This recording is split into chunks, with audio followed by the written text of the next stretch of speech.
말씀만 되게 하옵소서. 주의 성령께서 우리를 가르치시고 주장해 주옵소서. 예수님의 이름으로 기도드렸습니다. 아멘.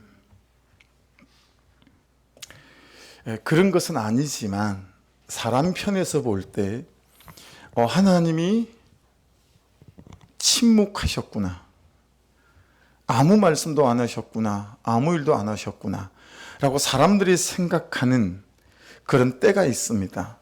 이제 그게 구약 성경 말라기가 끝나고 신약 성경 마태복음이 시작되기 전까지 400년간, 이 400년간은 신구약 중간사, 이렇게 성경학자들이 어려운 말로 부르지만 그렇게 부르는 이유는 하나님께서 그때는 아무 선지자도 말씀도 보내지 않으셨다라고 사람 편에서 정의하는 그런 시간과 공간이 있습니다.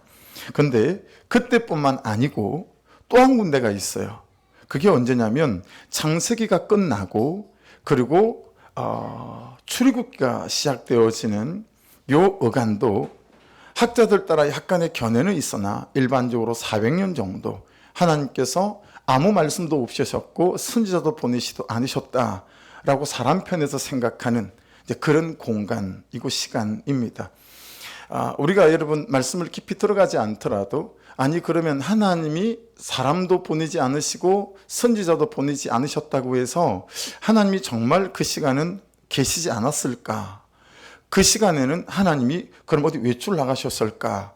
우리가 그렇게 생각은 하지 않습니다. 그죠? 그런 말도 불구하고 왜 하나님께서 그 400년간은 그 성경의 두 부분이나 말씀하지 아니하시고 어떤 선지자도 보내지 아니하시고 그냥 침묵해 계셨을까?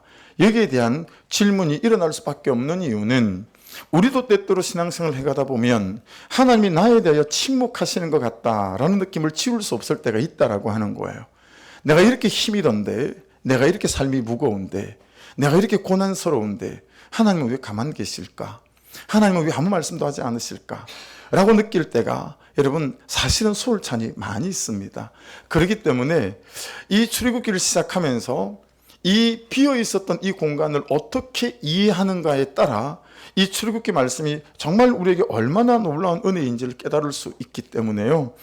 창세기 50장 22절로 26절인데요. 창세기 마지막 부분이에요. 같이 한번 읽어볼게요. 22절. 요셉이 그의 아버지의 가족과 함께 애굽에 거주하여 110세를 살며 에브라임의 자손 3대를 보았으며 므낫세 아들 마길의 아들들도 요셉의 스라에서 양육되었더라. 요셉이 그의 형제들에게 이르되 나는 죽을 것이나 하나님이 당신들을 돌보시고 당신들을 이 땅에서 인도하여 내사 아브라함과 이삭과 야곱에게 맹세하신 땅에 이르게 하시리라 하고 요셉이 또 이스라엘 자손에게 맹세시켜 이르기를 하나님이 반드시 당신들을 돌보시리니 당신들은 여기서 내 해골을 메고 올라가겠다 하라 하였더라. 요셉이 110세의 죽음에 그들이 그의 몸에 향재료를 넣고 애굽에서 입관하였더라. 이 창세기 여러분 마지막 부분이거든요. 그리고 오늘 출애굽기 말씀이 1장 1절 이렇게 시작됩니다. 같이 다시 한번 읽어보십시다. 야곱과 함께 각각 자기 가족을 데리고 애굽에 이른 이스라엘 아들들의 이름은 이러하니. 여러분 이 400년간도 하나님이 어떤 선지자도 보내지 않으시고 또 그러니 당연히 메시지도 없었다라고 하는 거예요. 그래서 소수이긴 하지만 이 400년의 어간, 이걸 어떤 신학자들은 빈칸이다 이렇게 말을 합니다. 빈칸이다. 이게 무슨 의미죠? 비어 있다는 거잖아요. 그리고 내용이 없다는 말이기도 하고 조금 어역해서 가져와서 이야기하면 하나님이 없었다라고까지 진전시켜 말할 수 있는 대목이 될 수 있죠. 그 시간은 하나님이 없었던 것 같다 이렇게 말할 수도 있는 그런 대목이에요. 그런데 여러분 많은 대부분의 신학자들은 이 시기를 빈칸이라고 말하지 않고 여백이라고 말합니다. 서양 사람들, 이런 사람들은 이해하기 어렵겠지만 우리는 빈칸의 개념과 여백의 개념이 잘 와닿죠. 왜냐하면 우리는 동양화에 익숙하고 수묵화에 익숙합니다. 여러분 수묵화에 비어있는 부분을 우리는 빈칸이라고 부르지 않죠. 여백이라고 불러요. 왜 그렇습니까? 그 여백마저 어때요? 그 그림을 이루는 전체의 구도와 구조에서 꼭 필요한 공간이죠. 그래서 우리는 빈칸이다 그렇게 부르지 않고 여백이다 그렇게 부릅니다. 왜냐하면 그 여백마저 산이 산답게 만들고 물이 물답게 만들고 학이 학답게 만들고 소나무가 송아지답게 만드는 것이 소나무가 소나무답게 만드는 것이기 때문에 우리는 여백도 그림의 일부가 되어지는 거죠. 그렇게 말하면 하나님께서 말씀하지 않으신 시간이 아니라 여러분 이 여백조차도 하나님께서 우리의 구속사를 위한 하나님의 섭리와 계획 속에 들어있는 일부다 라고 하는 것을 깨달을 수 있겠죠. 그래서 여러분 생각해 보세요. 말라기가 끝이 나고 400년 동안 지난 다음에 마태복음이 시작될 때 그 여백 동안에 우리의 구속사를 위해 하나님이 하신 일은 무엇일까요? 예수 그리스도를 준비하셨습니다. 그러면 창세기가 끝나고 출애굽이 시작되어지는 400여 년 동안 우리의 구속사에서 이걸 여백이라고 말한다면 그 여백 동안 하나님은 무슨 일을 하셨을까요? 모세라고 하는 구원자를 준비하시고 허락하셨다라고 하는 것을 우리가 깨달을 수 있습니다. 여러분 신앙생활이 그렇습니다. 그리고 우리의 삶도 그렇고요. 또 하나님의 역사도 그렇습니다. 때때로 신앙생활에도 우리 삶에도 빈칸 같을 때가 있거든요. 하나님이 적어도 내 인생에는 없는 것 같다라고 정말 고백될 만큼 버거울 때가 있습니다. 딱히 뭐라 말씀하시는 것 같지도 않고 들리는 것도 없고 깨달아지는 것도 없고 이런 거죠. 살아오던 거고 믿어오던 거라 살긴 살고 믿고는 있지만 단맛도 쓴맛도 그리고 신맛도 없고 그냥 밍밍한 거예요. 근데 문제는 이런 때 사건이 찾아올 때입니다. 여러분 빈칸과 사건이 만나면 우리는 꼭 두 가지 질문을 하게 되어 있습니다. 첫 번째 질문은 하나님 정말 있기는 있어요? 존재하기는 존재하나요? 이게 신정론에 있어서 첫 번째 질문이거든요. 하나님 도대체 계시기는 계신 거예요? 이 질문을 할 수밖에 없을 만큼 인생의 공부한 때가 있는데 이때는 빈칸일 때 그렇다라는 거예요. 아니면 두 번째 질문도 있습니다. 그래요, 칩시다. 살아계신 걸로 칩시다. 그러면 살아계신다면 뭐 하신 거예요? 내가 이렇게 아픈데, 내가 이렇게 힘든데 당신은 도대체 어디서 뭐 하신 거예요? 숨으신 거예요? 어디 뭐 외출 가신 거예요? 이런 질문을 여러분 성경에서 한 사람들이 됩다 많아요. 여러분 욥기를 보면 욥이 이런 질문 속에 있는 거예요. 하나님 하루아침에 10명의 아들을 다 데리고 가시다니요. 뭐 이런 식으로 표현할 수 있는 거죠. 내 재산을 다 가져가다니요. 하나님 존재하십니까? 아니 존재하신다면 뭐 하십니까? 이런 질문을 하게 되어지는 거예요. 여러분도 인생의 쓴맛 단맛 다 보셨죠. 곤고함들을 지내오셨죠. 그래서 여러분들도 여러분의 인생을 두고 이렇게 고백해 보신 때가 있을 거라고 봐요. 하나님 정말 살아계신 건 맞아요? 내가 어떻게 하나님을 믿는데 내가 새벽 예배를 한번 빼본 적이 있나요? 큐티를 한번 빼본 적이 있나요?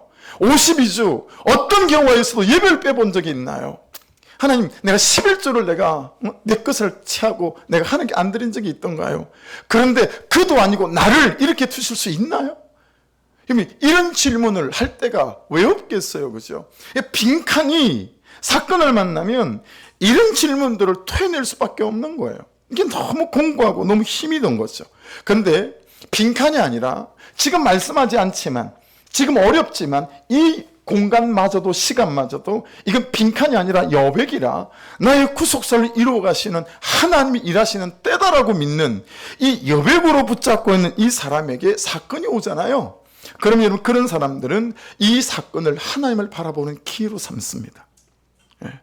내 죄를 돌아보는 기회로 삼고 진짜 놀라운 회개 때가 되죠. 그리고 통회와 자복이 일어나고요.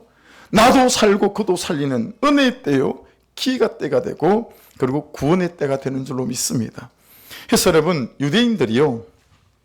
그들의 인생의 밤을 만날 때 고난을 만나고 강야를 만날 때 실패를 만날 때 절망을 만났을 때 던졌던 꼭 4가지 질문이 있는데 이 4가지 질문을 놓칠까 봐 이 4가지 질문을 안 하고 살까 봐 그들은 유월절을 매해 그리고 초막절을 매해 지키면서 꼭 밤마다 이 4가지 질문을 또 던진다는 것 아닙니까? 자막을 보시겠어요? 제일 처음 질문은 이겁니다. 왜 이 밤에 우리는 맛자를 먹습니까? 이게 여러분 출애굽할 때 이제 바감에서 나오겠지만 누룩이 없는 빵을 먹게 만드시잖아요. 맛자, 그걸 맛자예요.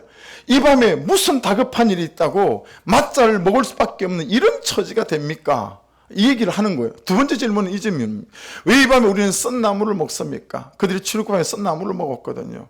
여러분, 왜 내가 이렇게 인생의 쓴맛을 봐야 되냐 이거예요. 세 번째는 이 질문이에요. 왜 우리는 이 밤에 파슬리는 소금에 찍어 먹습니까? 여러분, 파슬리가 뭔지 아시죠? 야채 같은 거 있잖아요. 그걸 왜 소금에다 찍어 먹겠어요? 그럼 뭐 하려고, 그죠? 그렇게 인생에 공부한 때가 있는 거죠. 네 번째 이 질문입니다. 왜 우리는 유월절 음식을 비스듬히 기대 먹습니까? 판 잘 깔고, 그죠? 그리고 잘 준비해서 오붓하게 시간 넉넉함을 가지고 그렇게 웃어가며 여러분 그렇게 먹어야 하는데, 여러분 비스듬히 기대서 먹는다는 얘기는 뭐냐면 언제 호루라기 소리가 들리는가 나팔 소리가 들리면 바로 출발해야 되는 것처럼 그런 게 긴장함 속에서 비스듬히 기대서 먹는다, 뭐 이런 의미를 갖고 있는 거거든요. 여러분 저 질문을 잘 보십시오. 제가 묻습니다. 사람에게 묻는 질문입니까?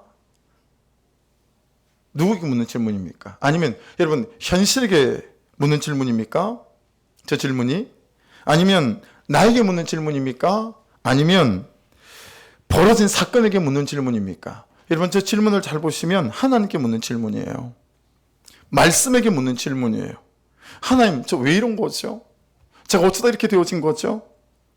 여러분, 왜 우리가 하나님께 묻습니까? 왜 우리가 말씀에게 묻죠? 하나님께 물으면 여러분 내 죄가 보이기 때문에 그래요.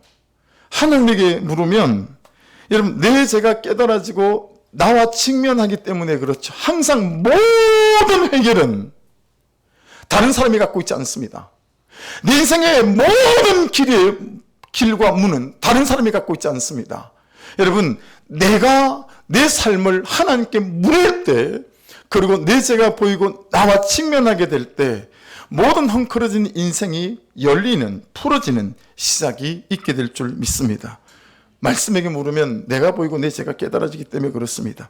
살 길이 열리는 거죠. 내 죄에 대한 나의 회개 길이 열립니다. 내가 회개하면 진짜 용서의 길이 열리는 거죠. 용납의 길이 열리는 거죠. 근데 지식으로 회개하는 분들이 많아요. 믿어온 신앙생활에 짬밥으로 회개하는 분들도 되게 많습니다. 그런 회개는 나도 못 살리고 그도 못 살리고 내 인생도 방법이 없고 그의 인생도 방법이 없습니다. 적용 질문을 여러분에게 좀 드리려고 합니다. 나는 지금을 빈칸이라고 치부하고 있는, 어쩌면 광야라고 생각하고 있는, 하나님이 아무 말씀도 하지 않으셔라고 생각하고 있는 나는 지금을 빈칸이라고 치부하는가, 아니면 하나님의 섭리의 때인, 일하시는 때인 여백의 때라고 믿고 있는가? 목장에서 꼭 좀 나눠보셨으면 좋겠어요. 사건이 오고 다툼이 오고 절망이 올 때 누구에게 묻는가 나눠보십시오. 나는 현실에게 묻는 사람인가? 나에게 묻는 사람인가? 벌어진 사건에게 묻는 사람인가? 아니면 하나님께 묻는 사람인가? 여러분 꼭 질문해 보십시오. 나의 회개는 지식으로 하는 회개인가? 신앙생활의 짬밥으로 하는 회개인가도 꼭 물어야 합니다. 여러분 해서 보십시오. 하나님의 침묵처럼 보이는 시간이 웬 믿음 안에서 구원을 위해서 일하시는 하나님의 섭리의 때인 줄 알게 하시는 그런 말씀이 있습니다. 계속 신경이 써여가지고 말씀을 나누다 보니까 성기부 집사님이 보였어요. 내가 할렐루야를 안 했구나. 계속 요 뒤에 내가 왜 할렐루야를 안 했을까? 이게 막 남아가지고 계속 막 말씀이 원고가 눈에 잘 안 들어와가지고 일단 말을 하고 넘어가야 돼요. 말을 했으니까 일단 끝날 때 하죠 뭐. 1절을 여러분 다시 한번 보겠습니다. 1절 같이 읽겠습니다. 같이 읽어요. 시작. 야곱과 함께 각각 자기 가족을 데리고 애굽에 이른 이스라엘 아들들의 이름은 이러하니.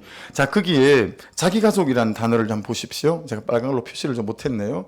자, 자기 가족이라고 하는 것이 좀 유념해서 봐야 되고, 그 다음에 야곱이라고 하는 것도 좀 유념해서 봐야 합니다. 자기 가족은 그냥 자기 가정을 말하는 거예요. 또 뭐 바이트라고 하는 단어인데 그런 의미가 있습니다. 자, 7절을 한번 보겠습니다. 같이 읽어보겠습니다. 시작. 이스라엘 자손은 생육하고 풀어나 번성하고 매우 강하여 온 땅에 가득하게 되었더라. 집사님 1절과 7절을 같이 띄워놓은 게 있을걸요? 1부 때 그 작업을 됐습니다. 고마워요. 자, 보세요. 자, 두 구절을 비교해 보십시오. 1절과 2절에서 차이가 나는 게 좀 있어요. 뭐가 뭘로 바뀌었죠? 야곱이 이스라엘로 바뀌었죠. 여러분, 야곱은 여러분이 무슨 뜻인지 아시죠? 사기꾼이에요. 찬탈자예요. 일생 자기밖에 몰랐어요. 1등 땅의 것을 추구했던 사람이죠. 야복강가 이전까지. 그죠? 이중 믿음을 가졌었고요. 집밖에 몰라요. 한 여자 때문에 14년을 하루같이 여겼던 그런 사람이기도 해요. 그죠? 근데 이스라엘은 제가 설명드리기 전에 이 원어 사전에 이스라엘을 뭐라고 풀어놨는지 제가 그대로 좀 옮겨봤거든요. 같이 한번 읽어볼게요. 시작. 하나님과 겨루어 이긴 자라고 해석되어 왔지만 그 문구에 대한 정확한 번역에 따르면 하나님과 더불어 힘을 얻어 강하게 된 자를 의미한다. 그 문구에는 통치하다는 뜻하는 동사 샤라드나 다투다, 힘을 가지다를 뜻하는 사라가 들어있다. 그렇다면 이스라엘은 하나님이 통치하신다, 하나님이 투쟁하신다라는 의미로 해석할 수도 있다라고 되어 있습니다. 자, 보세요. 야곱이 말씀을 향하여 흐르는 인생을 살지 않았어요. 자기 정욕이 흐르는 대로 살았어요. 감정이 흐르는 대로 살았어요. 하면 그 충동에 이끌려 살았던 사람이 누구냐면 야곱이 눈에 보이는 대로, 시각이 원하는 대로, 내 청각이 원하는 대로, 내 정욕이 원하는 대로 그 따라 인생을 흘러갔던 사람이 야곱이지요. 그런데 여러분, 이스라엘을 되고 난 뒤에 야복강에서 하나님을 만나고 난 다음에는 실시간적으로 하나님의 통치와 다스림을 받는 자로 바뀌었다라는 거예요. 그래서 여러분, 야곱일 때는 가족밖에 못 챙겼지만 이스라엘이라고 하는 것은 민족이라는 개념이 들어온 거예요. 그래서 여러분, 정말 야곱의 인생의 판이 뒤집어지고 그리고 바뀌는 역사가 나타났다라고 하는 거거든요. 7절 말씀을 다시 좀 생생히 보십시다. 이스라엘 자손은 항상 여러분 목록 리스트를 만들어야 돼요. 묵상할 때는 생육했어요. 두 번째 불어났어요. 세 번째 번성했어요. 네 번째 매우 강해졌어요. 그 다음에 다섯 번째 온 땅에 가득하게 되었더라. 적어도 5가지로 정리가 되어 있어요. 생육했다, 팔아라고 하는 것은 열매를 많이 맺다, 결실이 풍부하다. 그리고 불어나, 샤라츠라는 단어는 너무너무 가득 차다, 우글거리다, 충만했다 이런 뜻이고요. 그 다음에 번성하고, 이것은 라바인데 진짜 너무 크게 증가했다 뭐 이런 뜻이에요. 매우 강하여라고 하는 이 메오드 아참이라는 단어는 굉장히 대단히 수없이 많았다. 그리고 온 땅에 가득되었더라. 에드 에르츠 말레는 우리 아는 그대로 말레라는 단어 아시겠죠? 말레, 하나님으로 가득했던 단어. 충만했다라는 거예요. 여러분, 이스라엘이 되어지니까 그에게 되어진 인생이 뭐죠? 이 5개의 오중적인 축복이다라고 하는 거예요. 그래서 여러분 보세요. 400년 전에는 애굽에 들어갈 때 몇 명이었는지 5절을 좀 보여주시겠어요? 야곱의 허리에서 나온 사람이 모두 70이요. 요셉은 애굽에 있었더라. 여러분, 우리가 보았던 사도행전 7장 14절에 스데반 집사님이 설교하실 때 여러분 애굽에 들어가는 사람 75명이었다고 나오거든요. 근데 여기는 70명이에요. 왜 차이가 있냐면 그 밑에 요셉은 애굽에 있었더라. 요셉 가족은 먼저 와 있었잖아요. 그래서 요셉 가족을 빼고 그 나머지가 70명이었고 스데반 집사님이 말씀하시는 75명은 요셉 가족까지 포함한 거예요. 75명이 들어갔습니다. 자, 그런데 여러분 400년이 지난 다음에 어떻게 됐는지 출애굽기 12장 37절 말씀 같이 읽어보십시다. 이스라엘 자손이 람셋을 떠나서 숫곳에 이르니 유아외에 보행하는 장정이 60만 가량이요. 여러분 저기에서 보시면 유아외라고 되어져 있죠. 그래서 장정은 19세 이상 남자만 친 거예요. 그러니까 저기는 여성이 다 빠졌고 19세 이하의 모든 아이들도 다 빠졌어요. 그래서 딱 19세 이상 남자만 60만인데 정확하게는 60만 3,550명이에요. 그렇게 출애굽했거든요. 그래서 여러분 성경학자들 중에 좀 미니멈으로 적게 보는 사람은 200만 정도로 봅니다. 출애굽한 숫자를. 근데 좀 맥시멈으로 많이 보는 분들은 350만까지도 봐요. 350만이면 여러분 어느 정도 되는 거냐면 우리나라 정조 때 조선의 인구가 720만 정도 됩니다. 중종 때에 우리나라 인구가 370만 정도 되거든요. 그러니까 75명이 들어갔는데 400년 지난 다음에 여러분 약 350만이 나왔으면 우리나라 중종 시대 때니까 정말 한 나라가 됐고 한 민족이 됐죠. 말씀 그대로 다 되어진 거예요. 그렇게 되어져서 출애굽한 거예요. 자, 여러분 이 대목까지만 보더라도 이 400년은 빈칸이 아니죠. 이 빈칸은 여백이죠. 한 민족으로 세워가시기 위한 하나님의 구원의 역사와 계획이 여러분 그 애굽 땅에서 고센 땅에서 계속 있었다라는 사실들을 우리가 깨달을 수가 있습니다. 70명이 정말 한 민족이 되어졌던 것입니다. 여러분 절 보시겠어요? 하나님 역사에, 하나님을 믿는 백성들의 역사에 빈칸은 없습니다. 아멘 하십시다. 구원의 구속사 속에 있는 모든 하나님의 백성들 역사에는 여백이 있을 뿐입니다. 할렐루야. 그 여백은 구원을 위한, 사람을 살리고 사람을 일으키시기 위한 하나님의 구속사의 여백일 뿐이다 라고 하는 것입니다. 그래서 두 가지를 꼭 기억하셔야 됩니다. 그래서 이 여백 같은 하나님의 구속사, 이 속에는 꼭 두 가지가 있어요. 첫 번째는 필연적인 한 가지인데 8절을 읽어보겠습니다. 8절에 그 대답이 있습니다. 같이 읽어요. 시작. 요셉을 알지 못하는 세왕이 일어나 애굽을 다스리더니. 여러분 1592년 그러면 기억나는 거 있으세요? 한국 사람이면 사실 기억 좀 나야 합니다. 1592년 임진왜란이 일어났던 해고요. 이순신 장군이 아니었다면 우리 한일합방 되기 전에 벌써 우리는 일본에 병합되어져서 대한민국이란 이름은 아마 갖고 있지 못했을 거라고 봐요. 이순신 장군 그분 때문에 나라가 그 험한 그죠? 난리에서 건짐을 사실은 받은 것 아닙니까? 그러니까 여러분 공교롭게도 계산을 해봤어요. 1992년 이걸 2023년에서 빼니까 딱 430년인 거 있죠. 되게 웃기더라고요. 올해가 딱 430년 만이네. 근데 여러분 아무도 잊지 않잖아요. 이순신 장군 우리가 누가 있겠어요?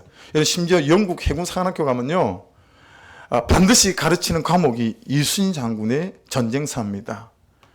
영국에서는, 유럽에서는 최고로 치는 제독이 넬슨 제독 아닙니까? 근데 넬슨 제독은 2위예요. 해군 사관학교 가르칠 때 1위가 이순신 장군이에요. 이순신 장군의 노량 대첩, 명랑 대첩, 그 전부 다 세세하게 영국 사관학교에서 가르친다고 합니다. 심지어 일본에서, 임진왜란의 대상인 일본에서도요, 우리나라 이순신 장군을 얼마나 대단하게 치는지 아시죠? 우리나라만 이순신 장군을 때 안 치준다라는 거예요. 여러분, 우리가 403일 지났는데 안 있잖아요. 영국 사람들이 403일 지났는데 있는 건 고사고 그들도 우리보다 더하게 이순신 장군을 기억하지 않습니까? 일본 사람들도 마찬가지고요. 그리고 여기에서 요셉을 잊었다, 알지 못했다, 이건 아니에요. 왜냐하면 요셉은 한 나라를 구한 게 아니고 그 당대의 근방의 제국들을 다 구했어요. 3년 동안 비 한 방울 오지 않았기 때문에요, 나일강마저 그나마 버티었기 때문에 곡식에 나와서 그 곡식을 요셉이 국무총리하면서 다 창고에 쌓아놓지 않습니까? 그 곡식으로 온 나라들을 다 살린 거예요. 그래 요셉을 잊을 수가 없죠. 여기서 요셉을 알지 못했다라고 하는 말은 그래서 어떻게 해석을 하냐면 요셉을 인정하지 않았다라고 인정하는 거예요. 요셉을 알지 못하는 왕이 아니라 요셉을 인정하지 못하는 왕이 나온 거예요. 여러분 그 말은요, 그 당대 모든 사람은 요셉의 힘으로 된 것이 아니고 하나님이 그와 함께했다는 사실을 다 알고 있었어요. 요셉을 인정하지 않았다는 말은 하나님을 인정하지 않았다는 말과 이게 똑같은 말이 되어지거든요. 사랑하는 여러분, 여러분 하나님을 아십니까? 이 말도 안 되는 질문을 던집니다. 그렇다면 이렇게 질문을 던져볼게요. 여러분은 하나님을 인정하십니까? 여러분 하나님을 인정하시나요? 여러분이 지금 여백이에요. 너무 삶이 힘들어요. 곤고해요. 어려워요. 그래서 정말 빈칸 같아요. 하나님은 없는 하나님 같아요. 하나님이 일하시지 않는 하나님 같아요. 그런데 여러분 하나님이 인정되십니까? 정말 여러분 대답해 보셔야 됩니다. 여러분은 하나님을 인정하시고 인정이 되십니까? 여러분 구속사의 여백 안에서 믿음으로 살아갈 때 우리에게 첫 번째 필연적인 것이 무엇인지 아십니까? 인정받지 못한다라는 것입니다. 인정받지 못합니다. 유념하십시오. 여러분 정말 배운 사람일수록, 삶을 성실하게 잘 살아온 분들일수록 자신의 인정 정독을 정말 인정하지 못하는 분들이 많으신 것 같아요.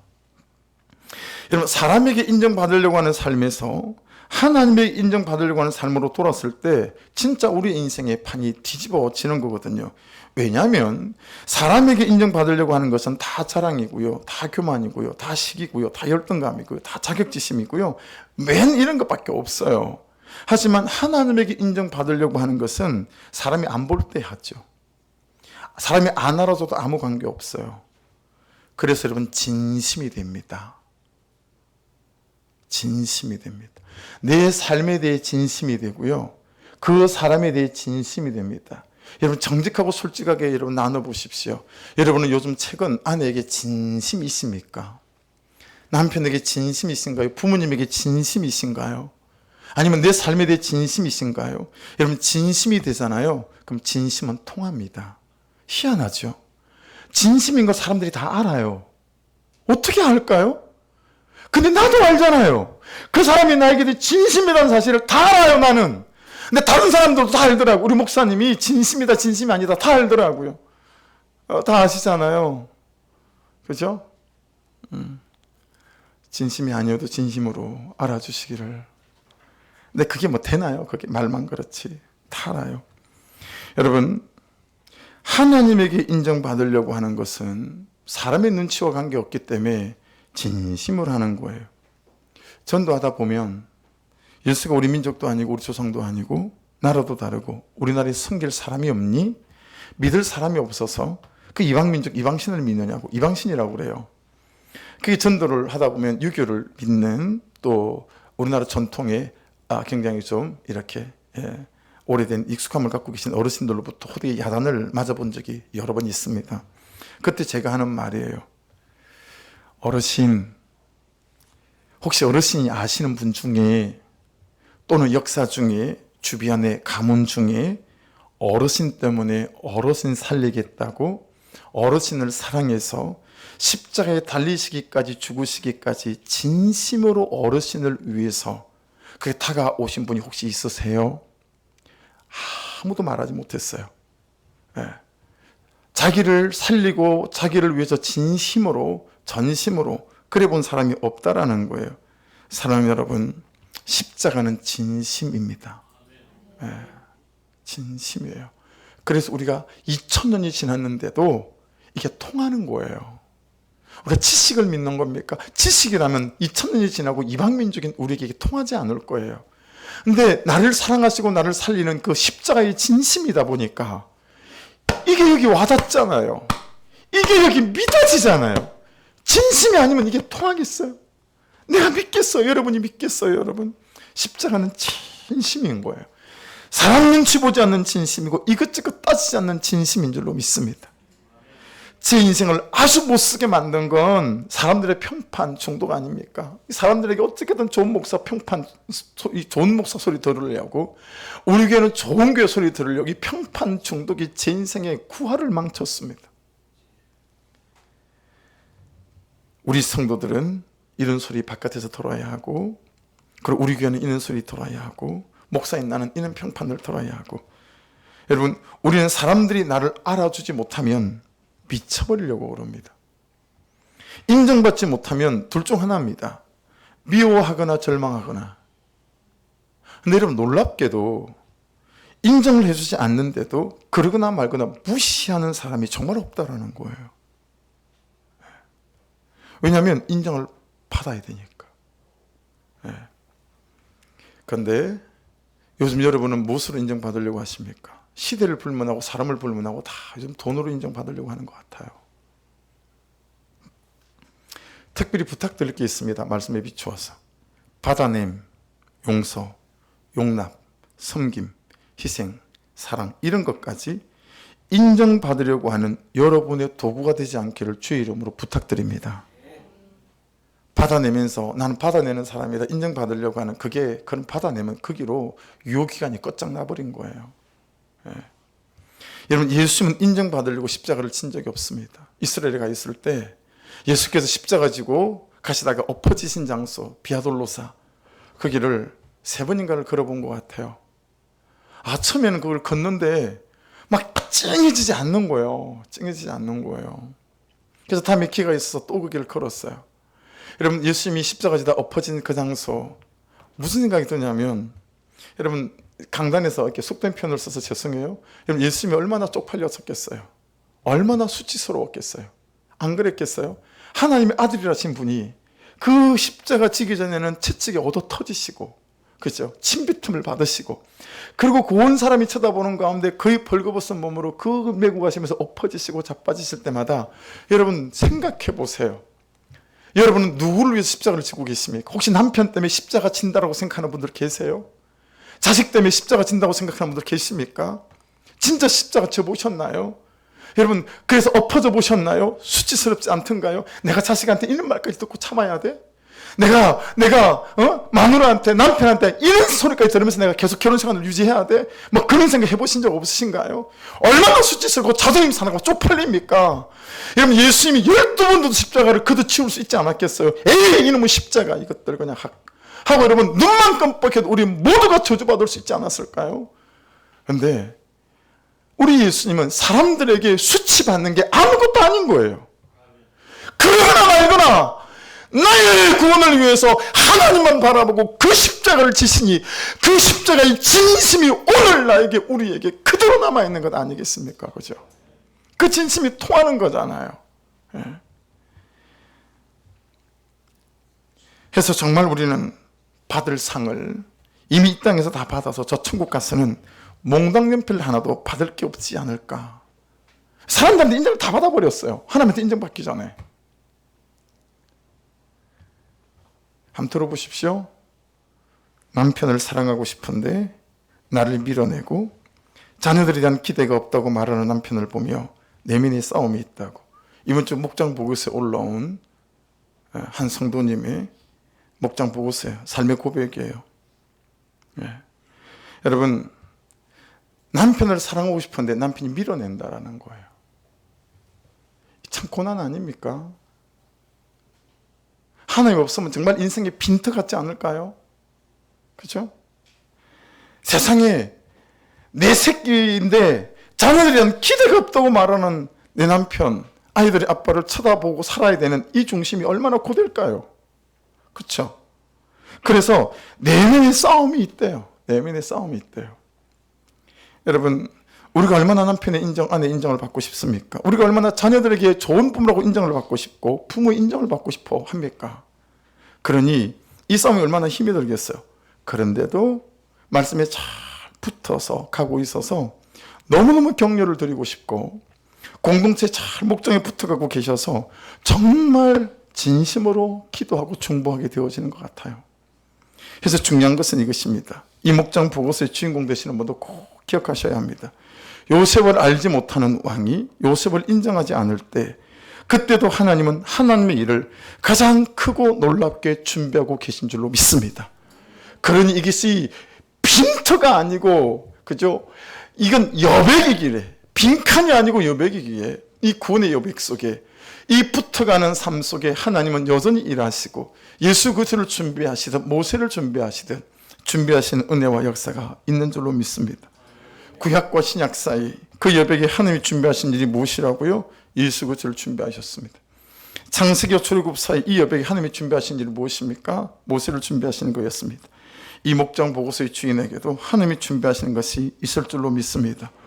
동일한 구속사의 복음을 따라가고 있지만 나를 밀어내는, 나를 인정해 주지 않는 분들에게도 하나님이 준비하고 계시는 구원의 역사가 함께하고 있음을 이 시간 확실히 믿습니다. 요셉을 인정하지 않는 것을 넘어서서 9절에는 다른 말씀들이 나와요. 같이 읽어보겠습니다. 그가 그 백성에게 이르되 이 백성 이스라엘은 우리보다 많고 강하도다. 비교가 일어나죠. 시기가 일어납니다. 그 다음 10절입니다. 자, 우리가 그들에게 대하여 지혜롭게 하자. 두렵건대 그들이 더 많게 되면 전쟁이 일어날 때 우리 대적과파에 우리와 싸우고 이 땅에서 나갈까 하노라고. 여러분, 계속 노예로 부리고 싶은 마음은 있고 많아지는 거 싫고 갈등이 일어나고 타협이 일어나는 거죠. 해서 무슨 짓을 하냐면 바로가 이런 짓을 합니다. 목차를 달아야 됩니다. 항상 리스트를, 성경을 자꾸 목차를 달고 반복되는 거 체크하고 그래야 말씀이 내 음성으로 들립니다. 저는 체크해 보니까 이게 12번까지 체크가 됐어요. 계속 11절부터 14절까지 읽어보십시다. 시작. 감독들을 그들 위해 세우고 그들에게 두 번째 무거운 짐을 지우고 세 번째 괴롭게 했고 네 번째 바로를 위하여 국고성 피동과 라모스를 건축하게 했고 다섯 번째 12절 학대를 했어요. 학대를 했고 13절 보여주세요.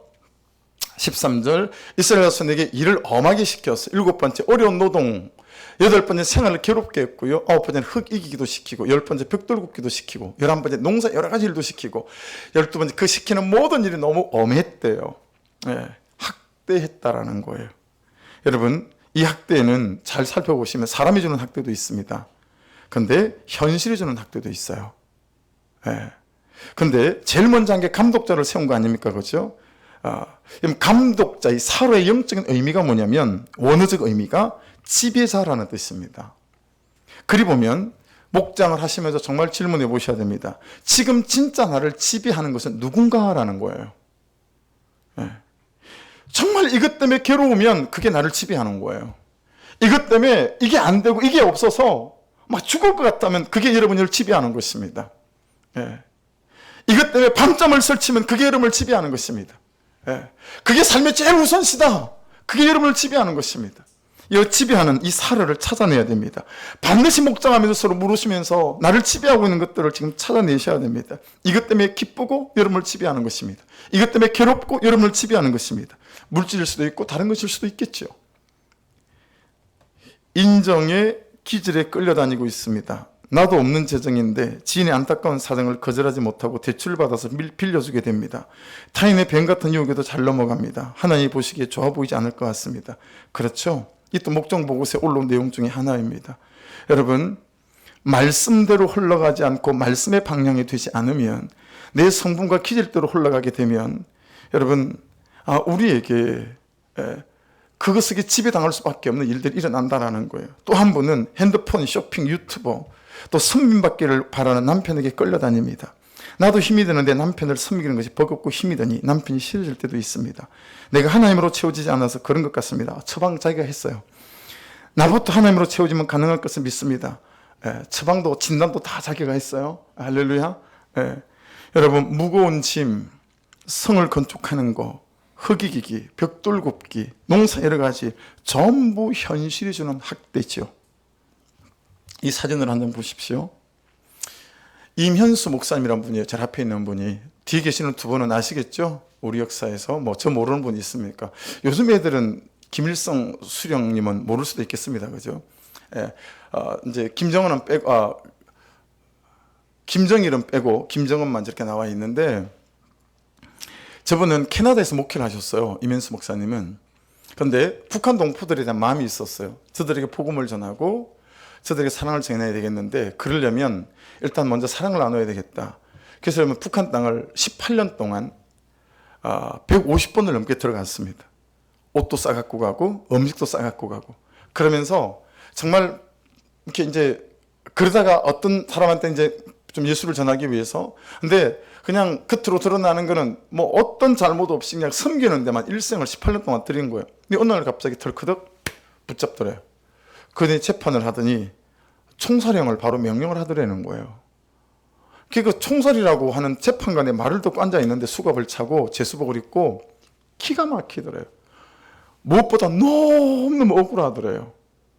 내가 18년 동안 누구 하나 붙잡고 제대로 예수를 복음을 전해본 적도 없이 그냥 밥 퍼다 주고 옷 퍼다 주고 돈 퍼다 주고 모금해서 이것밖에 없는데, 이런 나를, 아니 총살형이라니, 너무너무 억울하고 너무너무 모함받는 것 같고 막 용서가 안 되더라는 거예요.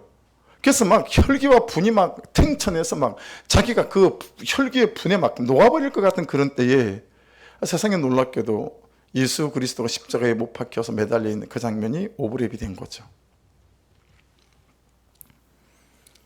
예수님은 얼마나 억울했을까? 예수님은 얼마나 힘이 들었을까? 이게 묵상되기 시작하면서 자기가 총살당하는 게 깃털처럼 가벼워지더랍니다. 아무렇지도 않게 되더랍니다. 3년을 감옥에 갇혀 있다가 저분이 풀려났거든요. 캐나다 정부에서 애를 쓰고 막 한인 교포사에서 애를 쓰고, 그래서 이분이 풀려나셔 책도 쓰시고 새로 가서 간증도 하시고 막 그러셨어요. 여러분, 이분의 간증을 제가 듣다가 오늘 본문 말씀하고 오브랩이 되면서 겹쳐지면서 오늘 설교 제목이 나왔어요. 말씀이 흐르는 대로. 여러분, 총살이라고 말하는 그 극한 상황 가운데서도요, 하나님 그분의 은혜가 인하니까 자기의 심령과 마음과 감정이 은혜가 흐르는 대로 따라가지더라는 거예요. 사랑하는 여러분, 아무리 여백이 있는 듯으로 보여도 말씀을 따라 흘러가게 되면 그곳에 나를 위한 하나님의 구원의 계획을 만나게 될 줄로 믿습니다. 그런데 우리가 그 인생의 빈칸과 여백을 만날 때 말씀을 따라 흘러가지 않아요. 혈기를 따라 흘러가고 내 방법으로 따라 흘러가더라 라고 하는 것입니다. 사랑하는 여러분, 흙도 이기고 벽돌도 굽고 정말 모순되고 억울하고 하지만 그래도 말씀이 흐르는 대로 살아야겠다. 말씀이 가자는 대로, 말씀이 이끄는 대로 살아야겠다. 왜 그렇습니까? 12절에 대답이 있어요.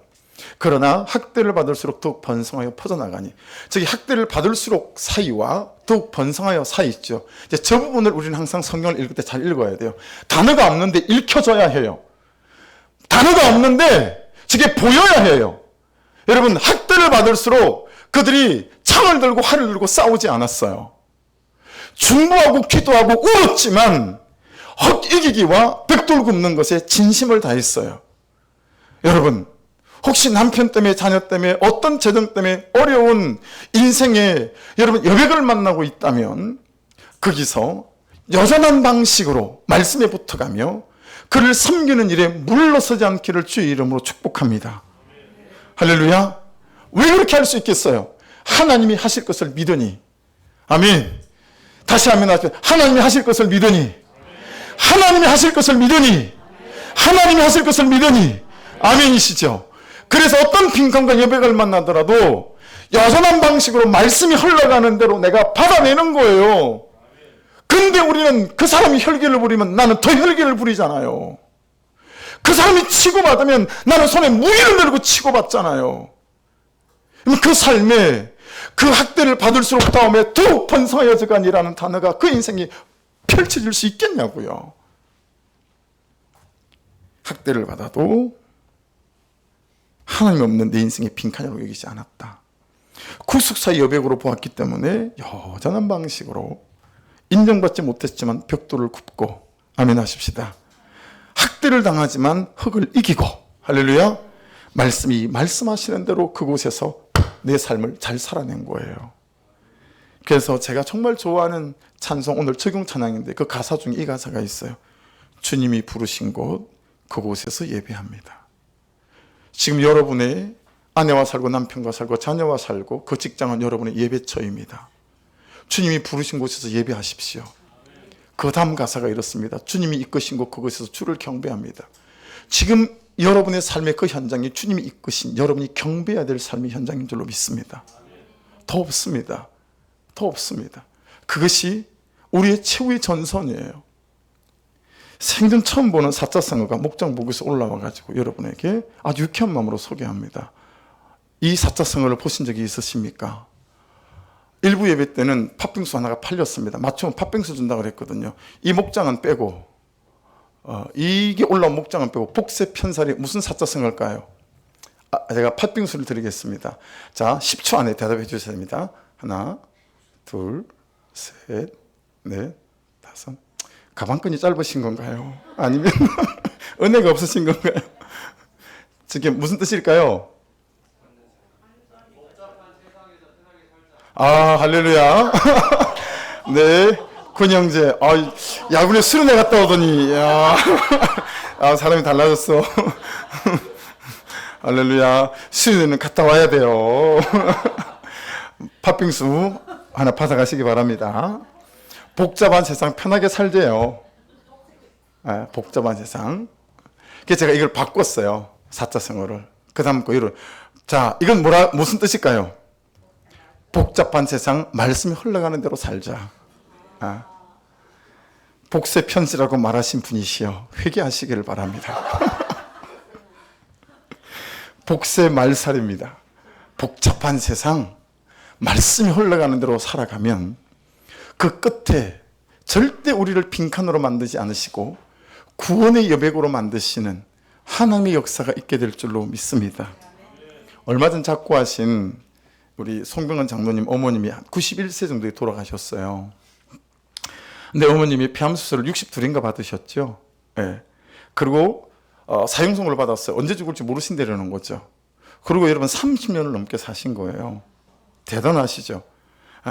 여러분 폐절개를 하시고도 30년을 사신 비결이 있습니다. 그것이 이제 이 어머님의 별명에 있는데 이 어머님의 별명이 동네 한 바퀴입니다. 아침 드시고 동네 한 바퀴, 점심 드시고 동네 한 바퀴, 저녁 드시고 동네 한 바퀴. 한 달, 두 달, 세 달, 1년, 5년, 10년, 15년, 20년 맨날 식사만 하시면 동네 한 바퀴를 도니까 동네 주민들이 전부 다 어머니만 보시면 이름 안 부르시고 동네 한 바퀴 이렇게 동네 한 바퀴 오신다. 예. 모셔오라 그럴 때도 동네 한 바퀴 모셔오라고 이러는 거죠. 성함이 없어지고 동네 한 바퀴가 어머님이 닉네임이 된 거예요. 여러분 제가 그걸 듣고 정말 묵상이 되고 깨닫는 바가 많았습니다. 사랑하는 여러분, 우리가 말씀을 따라 흘러가는 이 삶이 어머니가 동네 한 바퀴 도셨듯이 아침에 말씀을 따라 동네 한 바퀴를 살고 점심때 말씀을 따라 또 내 삶의 동네 한 바퀴를 살고 또 저녁에 말씀을 따라 동네 한 바퀴를 사는 정도만 해도 우리의 삶에는 구원의 역사로 차고 넘치는 은혜가 나타날 줄로 믿습니다. 생각해 보세요. 우리에게 말씀을 따라 사는 동네 한 바퀴가 없어요. 그죠? 그게 안 되는 거예요. 어떤 것도 말씀을 따라 흘러가는 인생을 이길 수 없음을 주의 이름으로 선포합니다. 남편을 사랑하고 싶은데 나를 밀어내고 자녀에 대한 기대가 없다고 말하는 남편을 보며 내면에 싸움이 있다고. 여러분 이 싸움이 얼마나 치열하고 싶겠습니까? 금방이라도 결혼 생활을 그냥 종지부 내고 싶지 않겠어요? 여러분 사랑하고 싶은 남편이 나를 밀어내고 내 자녀들에 대해서 난 기대가 없다. 그리고 방문을 걸어 잠그고 들어가는 남편을 볼 때 그 처절한 고통이 얼마나 크겠어요. 근데 너무 말씀에 잘 붙어 가시는 거예요. 이스라엘의 마음 아픈 절규도 말씀을 따라 흘러가는 인생을 절대로 이길 수 없음을 선포합니다. 예. 혹시 지금 내 인생이 빈칸 같으십니까? 아닙니다. 여백일 뿐입니다. 하나님이 여러분의 구원을 위하시는 구속사의 한 순간인 줄로 믿습니다. 기도하겠습니다. 말씀 붙잡고